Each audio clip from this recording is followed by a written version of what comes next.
নমস্কার বন্ধুরা, স্বাগত আমাদের চ্যানেলে। আজকে আমি আপনাদের বালিকার বেশে মা কালীর দর্শন পেয়েছিলেন হালি শহরে শাক্ত কবি রামপ্রসাদের কালী পুজোর ইতিহাস, সেই বিষয়ে কিছু তথ্যাবলী প্রদান করব। ভিডিও শুরু করার আগে আপনাদের জানাই, ফেসবুকে আমি একটি 3 বেঞ্চেস নামে গ্রুপ খুলেছি।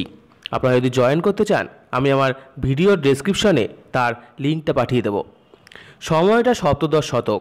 সেই শতকে বাংলা প্রত্যক্ষ করছে বর্গিয়ানা, দেখছে মহাপ্লাবন, দেখছে কিভাবে বণিকের মানদণ্ড রাজদণ্ডে পরিণত হলো, অর্থাৎ পলাশির যুদ্ধ। সেই সময় বাংলায় মা কালী ছিলেন এক শ্মশানবাসিনী দেবী। তান্ত্রিকরা শ্মশানে বা জনপদের বাইরে মা কালীর আরাধনা করতেন। সেই শ্মশানবাসিনী নিরাভরণ শাক্ত তান্ত্রিকদের কালী হয়ে উঠলেন বাঙালির ঘরের মেয়ে, সৌজন্যে সাধক রামপ্রসাদ সেন। তার গানে তিনি মা কালীকে কখনো মা বলে ডাকেন, কখনো মেয়ে বলে। গানের মধ্যেই মায়ের কাছে অভিযোগ জানান ভক্ত রামপ্রসাদ। কখনো সেখানে মৃদু রোগের সঙ্গে ভক্তিরস মিলেমিশে যায়, আবার কখনো সরাসরি খেয়ে নেওয়ার হুমকিও দেন রামপ্রসাদ। সাধেকি তিনি লিখেছেন, এবার কালী তোমায় খাবো।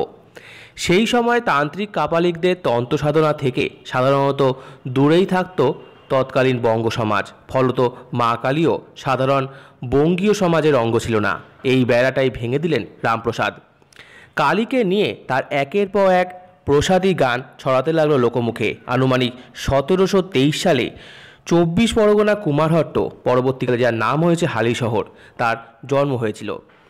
প্রথম জীবনে বেশ কিছুদিন কলকাতায় দুর্গাচরণ মিত্রের কাছাটিতে হিসেবে কাজ করতে লাগলেন, কিন্তু হিসেবের খাতায় লিখতে লাগলেন একের পর এক শ্যামা সঙ্গীত। লিখে ফেললেন, দে মা আমায় তবলদারি, আমি নিমক হারাম নই শঙ্করী। কাছারির অন্য সদস্যরা অভিযোগ জানালেন দুর্গাচরণ মিত্রের কাছে, কিন্তু সকলকে অবাক করে মিত্রমশাই কেরানির কাছ থেকে মুক্তি দিলেন রামপ্রসাদকে, সঙ্গে দিতে লাগলেন ভাতা। হালি শহরে ফিরে পঞ্চবাটির আসনে শুরু হলো মায়ের আরাধনা আর একের পর এক শ্যামা সঙ্গীত রচনা। তার গানে মুগ্ধ হয়ে নদিয়ার রাজা কৃষ্ণচন্দ্র তাকে সভাকবি করতে চাইলেন, কিন্তু রাজার সভায় বিশেষ আগ্রহ ছিল না রামপ্রসাদের।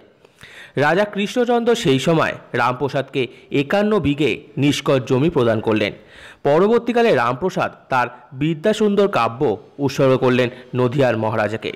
শোনা যায় 1755 থেকে 56-র মধ্যে কোনো এক সময় বাংলা, বিহার, উড়িষ্যার নবাব সিরাজউদ্দৌলার দরবারেও শ্যামা সঙ্গীত শুনেছিলেন রামপ্রসাদ। নবাবও মুগ্ধ হন তার গানে। কালী কীর্তন, কৃষ্ণ কীর্তনের মতো কাব্যে তিনি মোহিত করেছেন বাংলার সাধারণ মানুষকে। তার লেখা প্রসাদী গান ছাড়াও আজও বাঙালির কালী পুজো অসম্পূর্ণ। আজও রামপ্রসাদের ভিটে ও তার পঞ্চবটির আসনে রয়েছে হালি শহরে। এককালে এ জায়গায় জমিদার ছিল শ্রাবণ রায়চৌধুরীর পরিবাররা। লোকমুখে রামপ্রসাদের জনপ্রিয়তা ও তার কালীসাধনার কথা জানতে পেরে শ্রাবণ্য বংশীর জমিদারেরাই 1754 থেকে 1758-র মধ্যে কৃষিযোগ্য জমি বাস্তবিটা দান করেন এই সাধক কবিতে। সম্ভবত শ্রাবণ্য রায়চৌধুরীর পরিবারের জমিদাররাই রামপ্রসাদকে কবিরঞ্জন উপাধি ভূষিত করেছিলেন। এই ভিটেই স্থানীয় মানুষের কাছে রামপ্রসাদের ভিটে নামে আজও পরিচিত। জনপ্রিয় কিংবদন্তি, এখানেই বালিকার বেশে আদ্যাশক্তি মহামায়ার দর্শন পেয়েছিলেন রামপ্রসাদ। আজও সেখানে পুজো পান মা। এই ভিটেতেই নিজের হাতে মূর্তি গড়ে মায়ের পুজো করেছিলেন সাধক কবি। জনশ্রুতি, 1781 সালে এমনই এক দীপান্বিতা অমাবস্যার পরের দিন, কিছু মতে বৈশাখী পূর্ণিমার পরের দিন, মায়ের মূর্তি মাথায় নিয়ে নিজের লেখা শ্যামা সঙ্গীত গাইতে গাইতে গঙ্গায় বিলীন হয়ে যায় রামপ্রসাদ। গঙ্গায় বিলীন হওয়ার পর তার এই ভিটেও ভরে ওঠে জঙ্গলে। রামপ্রসাদের মৃত্যুর পর প্রায় 80 বছর পর বাংলার আরেক স্বর্ণামধ্যন কবি ঈশ্বরগুপ্ত রামপ্রসাদকে নিয়ে গবেষণা শুরু করেন। তার গবেষণাতেই উঠে আসে রামপ্রসাদের জীবনের বিভিন্ন দিক। এই রামপ্রসাদ কেবলই একজন কালীভক্ত সাধক নন, একজন সমাজ সচেতন কবিও, যিনি কৃষিপ্রধান অবছর আগে রামপ্রসাদের মৃত্যু শতবর্ষে হালি শহরের স্থানীয় মানুষের উদ্যোগে রামপ্রসাদের ভিটে সংস্কার হয়।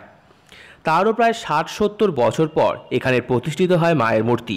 আজও প্রতিদিন এই মন্দিরে মায়ের নিত্য পুজো হয়। পরবর্তী সময়ে হালি শহরে হিতৈষী সমিতি এখানে দেবীর গর্ভগৃহ নির্মাণ করে নিত্য পুজো শুরু করেন। পরে যার নাম পরিবর্তন হয় গুডউইল ফ্রেটার্নিটি। রামপ্রসাদ ভিটের আজকের বিগ্রহটি অবশ্য অসমের এক ব্যবসায়ী স্বপ্নাদেশ পেয়ে স্থাপন করেছেন। প্রতিষ্ঠিত হয়েছে সাধক রামপ্রসাদের বিগ্রহ। স্থানীয় পৌরসভার সহযোগিতায় মন্দির সংস্কার এবং আলোকিতকরণও হয়েছে। হালি শহরে মানুষের অন্যতম আকর্ষণীয় কেন্দ্রবিন্দু এই রামপ্রসাদের মা কালী, কারণ তিনি কাউকে ফেরান না। তো আমার এই ভিডিওটি ভালো লেগে থাকলে অবশ্যই লাইক করুন, আমাদের চ্যানেলকে সাবস্ক্রাইব করুন, ভিডিও পারবেন শেয়ার করুন, কমেন্ট করুন এবং ধন্যবাদ।